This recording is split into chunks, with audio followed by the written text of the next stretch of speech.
News 46 is brought to you by Inspiration Senior Living, where we provide affordable elegance to Pahrump area seniors. Give us a call at 751-2300 and make an appointment to tour our community.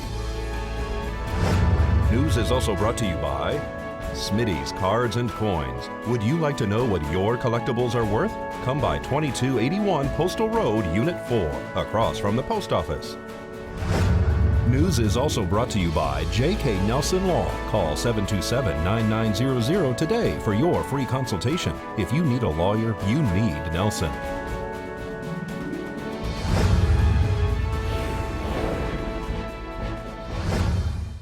Tonight on News 46, a gun is located near the Cancer Victims Thrift Store. Valley Electric Association talks about how to avoid scams. And an award is presented to the Senior Center. News 46 starts now.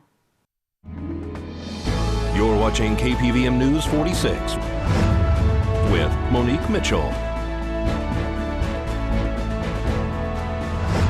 and Eunette Gentry. Local coverage from Deanna O'Donnell.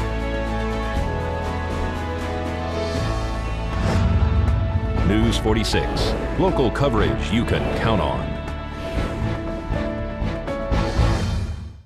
Good evening. It's Tuesday, December 22nd, 2015. I'm Monique Mitchell. And I'm Eunette Gentry for News 46.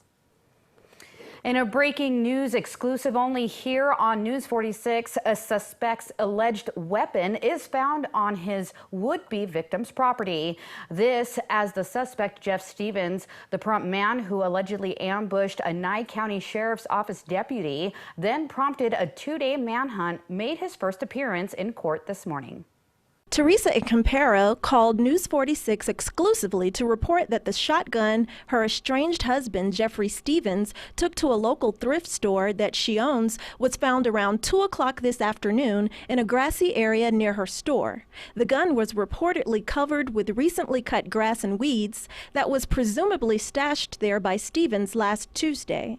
Meanwhile, Jeffrey Stevens was remanded to the custody of the sheriff's office today by Judge Kent Jasperson, who told the defendant he's facing a whole bunch of new charges.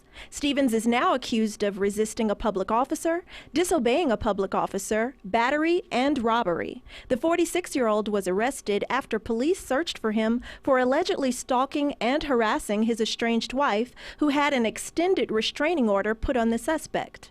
Stevens even reportedly attacked a police officer in the family home last Tuesday after entering without consent.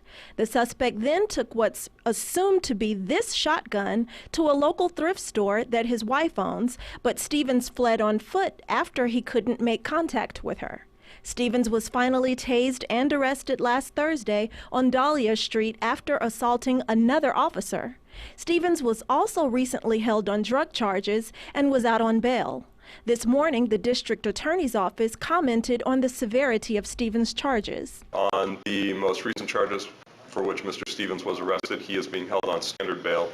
However, he was adjudicated on a previous domestic battery case, and it's my understanding the judge is holding him no bail on that until his attorney can appear and address the court.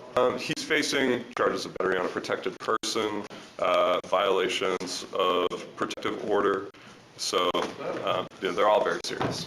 So we're going to screen it and determine what's appropriate and go from there. Campero called the Nye County Sheriff's Office to report that the suspect's alleged gun was found on her property. Stevens' formal arraignment hearing is set for December 30th. This is Eunette Gentry reporting for News 46. How do you keep yourself from being scammed when the bad guys keep coming up with new ways to rip people off? The best way is to ask questions and don't give out information to anyone you don't know or over the phone. Most companies won't contact you to get personal information. If they do, just get their number and call them back to verify it is the actual business. Every year, it seems like around this time of year, the holidays, people come out trying to scam our members, and we want to make sure that we prepare them and make sure they understand that we will never come to your house after hours and demand money. We'll never call you on weekends or evenings and demand money. We won't ask that you get prepaid cards or pay in cash after hours. So if anybody comes to your home claiming to be from Valley Electric and you don't know they're coming, make sure their trucks are, have the decal on them. Pick up the phone, call the office, call the sheriff's department if you need to, but don't give them money, don't let them in. We'll typically call and let you know we're coming unless it was an emergency situation, then you would know anyway because your power would be out. Other than that, we're not coming to your house on weekends at night.